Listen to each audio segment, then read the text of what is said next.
देवेंद्र फडणवीस खोटारडा आहे. सोमनाथ सूर्यवंशी पोलीस कस्टडीमध्ये मेला, हे तसं मेला नाही हे या बाबांनी विधानसभेत सांगितलं. आणि मग ज्युडिशियल कमिशन नेमल्यानंतर ज्युडिशियल कमिशननी क्लिअर कट रिपोर्ट दिला की तो पोलीस कस्टडीतल्या मारहाणीतच मेला. याचा अर्थ काय? तो खोटारडा आहे. मला वाटत जरी असलं तरी नरेंद्र मोदी इज ॲन ॲसोल असं मी नाही बोलू शकत. कारण ॲसोल ही युनिव्हर्सल ट्रूथ आहे. जगातल्या प्रत्येक सजीव प्राण्याला ते आहे. ते बदनामीकारक त्याच्याचसाठी हे ज्याच्या नाही आहे. गोदावरीचं पाणी पितो, वालदेवीचं नाही प्यायलं, त्यामुळे माफी नाही मागणार. आपण हे खात्रीने म्हणू शकतो की लोकशाही संपवली आहे. जो यांच्याबरोबर गेला, शिवसेनेला यांनी गिळंकृत केलं, राष्ट्रवादीला यांनी गिळंकृत केलं, हे जो यांच्याबरोबर राहिलेला आहे, यांना सहानुभूती दिलेली आहे, यांना मदत केलेली आहे, त्याला यांनीच गिळून टाकले. आपल्या अंमळनेरच्या साहित्य संमेलनामध्ये मी कुंभमेळ्याबद्दल अकबरांनी कसं सुरू केलं याबद्दल मी बोललो होतो. आणि त्याच्यावरूनही खूप जणांना त्रास व्हायला लागला की अकबरांनी नाही सुरू केला. मी म्हटलं मी पुरावे दिले, 14 फरमानं अकबराची दिली की अकबरांनी कुंभमेळा कसा सुरू केला. नाही म्हणे त्यांनी नाहीच केला. अरे पण नाही केला याचा तरी पुरावा द्या ना. पण नाही केला याचा काही पुरावा नाही. ज्याचा पुरावा आहे त्याच्याबद्दल फक्त डिनायल मोडमध्ये राहायचं की नुसतं नाकारायचं. तर हा तो त्यावेळेला प्रकार झाला. औरंगाबादमधल्या विद्रोहीनंतर माझ्यावर खटला दाखल झाला. कारण त्या औरंगाबादच्या विद्रोहीमध्ये मी असं म्हटलं होतं की देवेंद्र फडणवीस खोटारडा आहे. त्याच्यानंतर मी असं म्हटलं की भारताचं ब्रीदवाक्य हे सत्यमेव जयते आहे आणि सर्वोच्च न्यायालयाने घेतलेलं ब्रीदवाक्य हे यतो धर्मोस्तत्व जय आहे. तर हे दोन्ही विरोधाभासी आहे. एक तर सत्याचा विजय किंवा धर्माचा विजय. पण हे विरोधाभास चालणार नाही. त्यामुळे याच्यामधलं काय हे नक्की ठरवलं गेलं पाहिजे. त्याच्यावरून मी न्यायालयाची बदनामी केली असं. आणि तिसरं मी असं म्हटलेलं होतं की अमेरिकेमध्ये इतकं अभिव्यक्ती स्वातंत्र्य आहे की रॉबर्ट डिनेरोसारखा अभिनेता डोनाल्ड ट्रम्प इज ॲन ॲसोल असं बोलू शकतो. मला वाटत जरी असलं तरी नरेंद्र मोदी इज ॲन ॲसोल असं मी नाही बोलू शकत. त्याच्यावरून त्यांनी खटला दाखल केला. मग पहिले त्यांना असं वाटलं की आता हे काहीतरी बिचकणार वगैरे. मला फोन आला की तुमच्या विरोधामध्ये अशी चार्जशीट झाली. आपले भवरे सर जे आहेत त्यांनी हे केला होता फोन. तर म्हटलं की ठीक आहे. मग ते पोलीस म्हणे की तुमचा जबाब घ्यायचा आहे, तुम्ही उद्या तिथं या पोलीस स्टेशनला. म्हटलं मला नाही द्यायचा जबाब. तर म्हणे म्हणजे काय? म्हटलं तुम्ही चार्जशीट पाठवा कोर्टात, मी कोर्टात जबाब देईन. तर म्हणे की नाही पण हा म्हणजे अटक करायला लागेल. म्हटलं करा अटक. तर म्हणे तुम्ही अँटिसिपेटरी घ्या ना. म्हटलं मी अँटिसिपेटरी घेणार नाही, मी अटक झाल्यानंतरही बेल मागणार नाही. मला आता दाखवायचंच आहे की हा किती मूर्खपणा आहे. मला बेलच नको. म्हटलं मी येणारच नाही. मग त्यांनी एक दिवस आधी मला फोन केला की उद्या आम्ही चार्जशीट दाखल करतो आहे, तर कोर्टात या. मग कोर्टात गेल्यानंतर न्यायाधीशांनी विचारलं की तुमचं काय म्हणणं आहे. तर म्हटलं हो हे मी बोललो, हेच मला बोलायचं होतं आणि हे मला कायम बोलायचं आहे. कारण हे म्हणजे असं चुकून माकून बोललो वगैरे असं नाही, हेच मला बोलायचं होतं. कारण हा माझ्या अभिव्यक्ती स्वातंत्र्याचा भाग आहे. तर म्हणे अहो कसं काय तुम्ही मुख्यमंत्री खोटारडे म्हणता. तर म्हटलं त्याची 100 उदाहरणं आहे.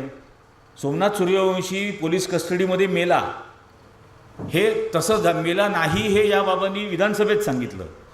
आणि मग ज्युडिशियल कमिशन नेमल्यानंतर ज्युडिशियल कमिशननी क्लिअर कट रिपोर्ट दिला की तो पोलीस कस्टडीतल्या मारहाणीतच मेला. याचा अर्थ काय? तो खोटारडा आहे. आणि अशी आणखीन पण इतर उदाहरणं आहेत. म्हटलं 7/12 करू कोरा, 7/12 करू कोरा, 7/12 करू कोरा, 3 वेळेला प्रत्येक ठिकाणी बोलला, नाही केला कोरा. हे पण खोटारडेपणाचं आहे. तर म्हणे बरं पण मग तुम्ही ते न्यायालयाचा अपमान केला. म्हटलं मी कोणाचंच ब्रीदवाक्य निवडलेलं नाही. भारताचं ब्रीदवाक्य भारत सरकारने निवडलं, सर्वोच्च न्यायालयाचं ब्रीदवाक्य सर्वोच्च न्यायालयाने निवडलं. यातला विरोधाभास काय एवढाच मी सांगितला. यात बदनामीचा काय विषय? ही ब्रीदवाक्य त्यांनी ठरवावी बदलायची की नाही बदलायची. म्हणजे तुम्ही मोदींना असं बोललात.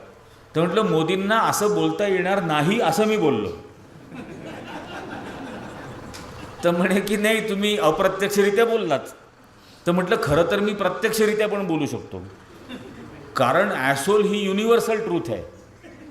जगातल्या प्रत्येक सजीव प्राण्याला ते आहे. ते बदनामीकारक त्याच्याचसाठी हे ज्याच्या नाही आहे. त्यामुळे पहिले ते सिद्ध व्हावं की यांना ते नाही आहे, मग मी बदनामी केली असं आपल्याला म्हणता येईल.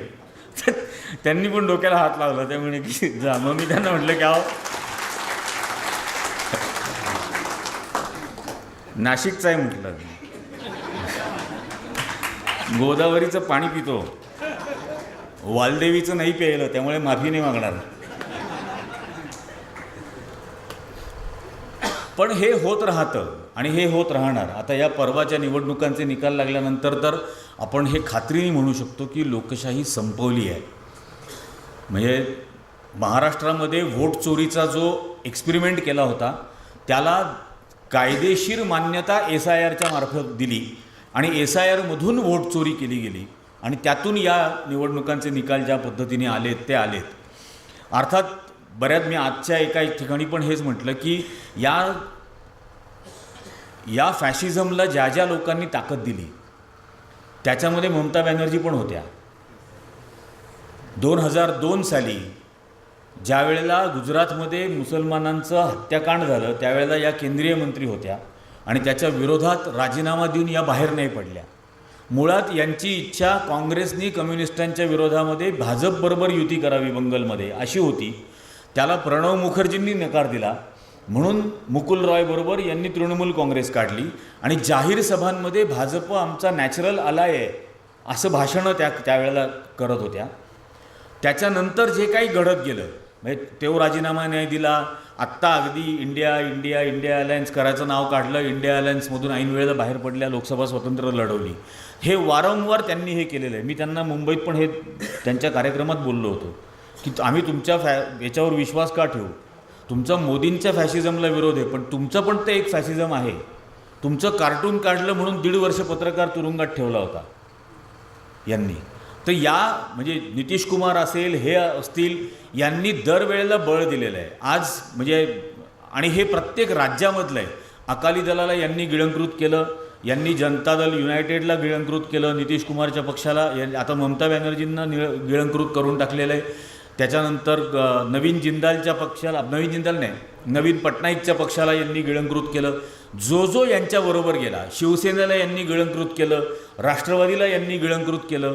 हे जो यांच्याबरोबर राहिलेलं आहे, यांना सहानुभूती दिलेली आहे, यांना मदत केलेली आहे, त्याला यांनीच गिळून टाकलेलं आहे. त्यामुळे हे खूप लक्षात ठेवायला लागेल की सतत कोणत्याही परिस्थितीत या फॅसिझमच्या विरोधामध्ये कोण उभं राहिलं, कोणी यांना कधीही साथ नाही दिली, तेच खरे यांचे विरोधक. हे खूप लक्षात ठेवायला लागेल. आणि आता या सांस्कृतिक क्षेत्रामध्ये म्हणजे विद्रोही साहित्य संमेलनाचे दादा तुम्ही अध्यक्ष झालेला आहात. पहिल्या विद्रोही साहित्य संमेलनामध्ये सुद्धा तुमचा केवढा मोठा रोल होता मुंबईत झालेल्या. हे आत्ता नाशिकला कॉम्रेड सुबोध मोरेंनी जेव्हा मुलाखत घेतली तेव्हा नाशिककरांसमोर ते आलं की कुठल्या परिस्थितीमध्ये व्यक्तिगत पातळीवर तुम्ही होतात तरीही तुम्ही या विद्रोही चळवळीसाठी म्हणून त्यावेळेला सहकार्य करत होतात. आणि हे खूप गरजेचं आहे की हा जो आवाज आहे जो आपण कायम म्हणतो शेवटच्या माणसाचा आवाज, हा लोकांपर्यंत येण्यासाठी, याला बळ देण्यासाठी ही विद्रोही चळवळ म्हणजे आणि ही विद्रोही सांस्कृतिक हस्तक्षेप हा खूप सकस आणि खूप बळकट होणं हे अत्यंत जरुरी आहे. माझी एकच विनंती आहे की हे विद्रोही साहित्य संमेलनापुरतं राहू नये. आपलं 9-10 तारखेला संमेलन संपल्यानंतर दर महिन्याला याचा महाराष्ट्रभर काहीतरी कार्यक्रम असायला हवा. वर्षभर हा विद्रोह सुरू राहिला पाहिजे. वर्षभर प्रत्येक जिल्ह्यातल्या लोकांना काहीतरी कार्यक्रम मिळाला पाहिजे तो राबवण्यासाठी ह्या विद्रोहाच्या निमित्ताने. हे जर आपण नक्कीच कराल ही पण 100% मला याबद्दलची खात्री आहे. आजच्या या कार्यक्रमाबद्दल आपण सर्वजण इथं जमलात, नाशिककरांतर्फे आणि आपल्या सर्वांतर्फे मी सुद्धा आदरणीय संभाजी भगत यांचं मनपूर्वक अभिनंदन करतो. येणाऱ्या वर्षासाठी त्यांना अगदी मनपूर्वक शुभेच्छा देतो आणि हवं ते काम आम्हाला सांगा, आम्ही 100% हे वर्षभर निभावू याची खात्री पण देतो. जय हिंद, जय भीम, जय महाराष्ट्र.